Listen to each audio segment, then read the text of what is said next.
안녕하세요, 보상투리입니다. 안녕하세요, 보상투리 송 팀장입니다. 촬영 되게 오랜만에 하는 것 같아요. 왜 이렇게 바빴지? 딱히 한 것도 없는데 바빴던 것 같은데. 그러게요. 오늘은 그동안에 이제 소장님 오셔가지고 향후치료비 저희는 촬영을 한 4, 50분 했을 거예요. 다 편집하고 자르고 해가지고 남은 게 그거였거든요. 그것도 한 꽤 시간이 됐던 것 같은데. 그것도 10몇 번, 20번 됐던 그랬던 것 것 같아요. 근데 이제 정리를 이제 한번 해드리려고 오늘 마지막 3편 얘기들을 다 정리를 해보면 사실 향후치료비는 답이 없다. 그렇죠. 그죠? 정해진 금액이 없다. 왜냐면 향후치료비라는 것 자체가 기준이 없어요. 그리고 법적으로 줘야 될 금액이 아니에요. 법적으로 향후치료비가 인정이 되는 거는 의사 소견으로 받을 소견으로 이제 우리가 당연히 해야 될 이제 흉터 성형 수술 비용이라든가 이게 골절이 되면 핀을 받거든요. 그런 핀을 제거하는 비용 아니면은 내가 먹어야 될 의사 소견에 의해서 먹어야 될 그런 약값들 이런 것들은 다 향후치료비로 법적으로 다 지급을 해야 되는 건데 예상이 가능한 치료들. 그렇죠. 왜냐면 이건 소송을 해서도 인정이 되는 거거든요. 근데 우리가 일반적으로 염좌 진단 받으신 분들이 합의금 산정하면 합의금이 몇십만 원 안 돼요. 특히 입원 안 하신 분들 같은 경우는 한 5, 60만 원도 안 돼요. 안 되는 경우가 더 많아요. 100만 원이 안 되시죠, 거의가. 100만 원이 넘어가면은 사실 통원치료 하루당 8천 원인데 100만 원 넘어가면 100번을 가면 80만 원이거든요. 그러다 위자료 15만 원 해도 안 넘어가요.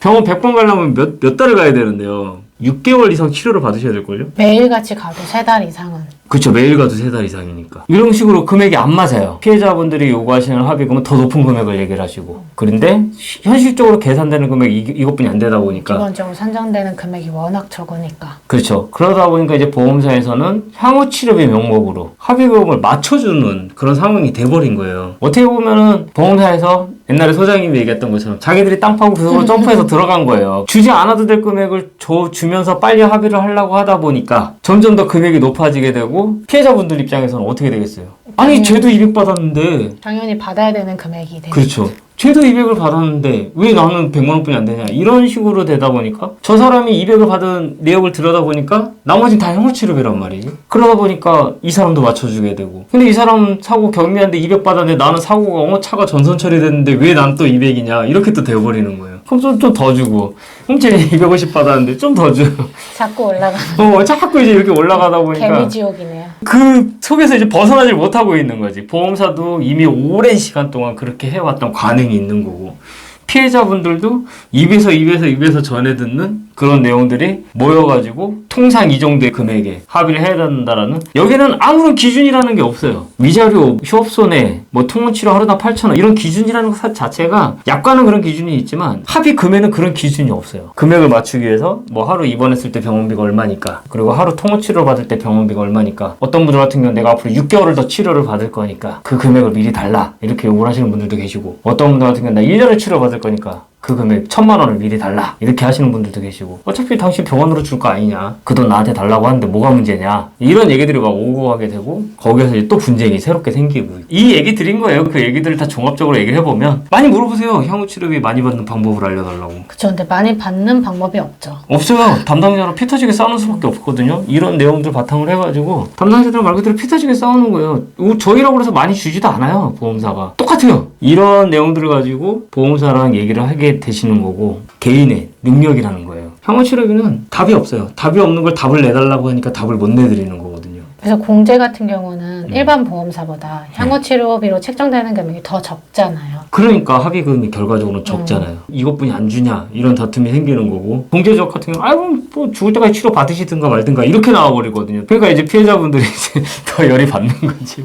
아니 왜 다른 사람 이만큼 받았다는데 근데 이제 죽을 때까지 치료 받겠다고 하면 또 소송 넣어버려요. 소송 또. 들어오고 바로. 네, 공제조합한테 소송 받았다는 분들 저희는 엄청 많이 보거든요. 뭐 답도 없어요. 사실 뭐 법원 가면 뭐 어떡할 건데요. 법원 가면은 향후치료비 법원에서 인정도 안 해주는데. 인정도 안 되고. 그 위자료 뭐 30만 원, 50만 원, 70만 원, 100만 원 뭐 이 정도 받고 사건 끝나버려요. 그냥. 판결이 그렇게 나와버려요. 그러니까 오히려 공제에서 100만 원을 준다고 그랬을 때 그냥 받고 끝냈으면 됐는데 채무지 소송 받고 100만 원 받고 끝나거든요. 그러면 그 소송비 만약에 변호사 선임하면 변호사 아유 그걸 가지고 100만 원 다투려고 변호사 선임하는 사람이 어딨어. 있더라. 근데 있더라. 그러고 나서 나중에 계산해보니까 마이너스 100만 원이더라.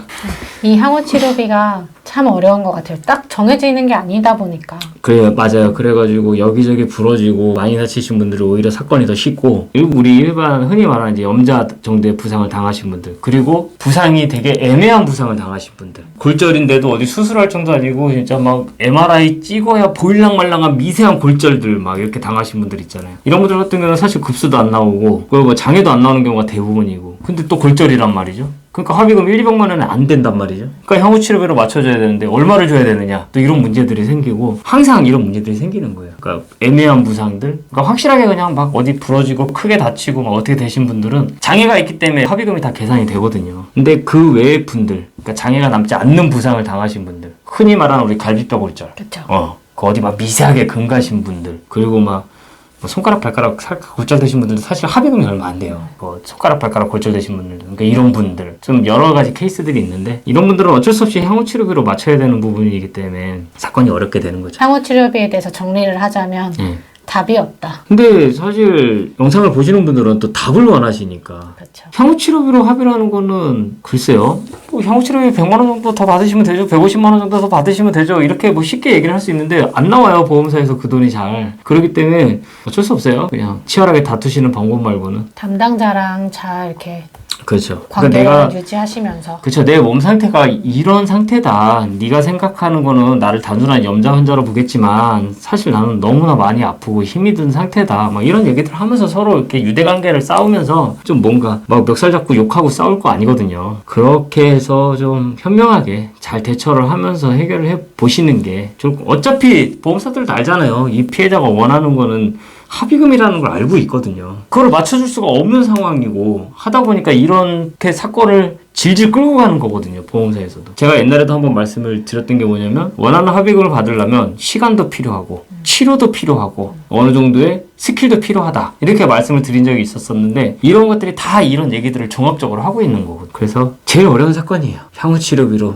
접근을 해야 되는 사건들은 제일 어려운 사건들이. 그래서 잘 처리되시기 바랍니다. 정리가 좀 됐어요? 오히려 더 안 된 것 같은데? 더 복잡해졌어요? 향후치료비는 어려운 거라니까. 소장님도 어렵대잖아. 이 바닥에서 있는 사람들은 다 향후치료비로 사건 진행하는 거 다 어려워해요. 왜냐면 정해진 게 없어. 정해진 게 없으니까. 줘야 될 거 안 주면 민원이라도 넣지. 오늘 영상 여기서 마치도록 하겠습니다. 감사합니다. 감사합니다.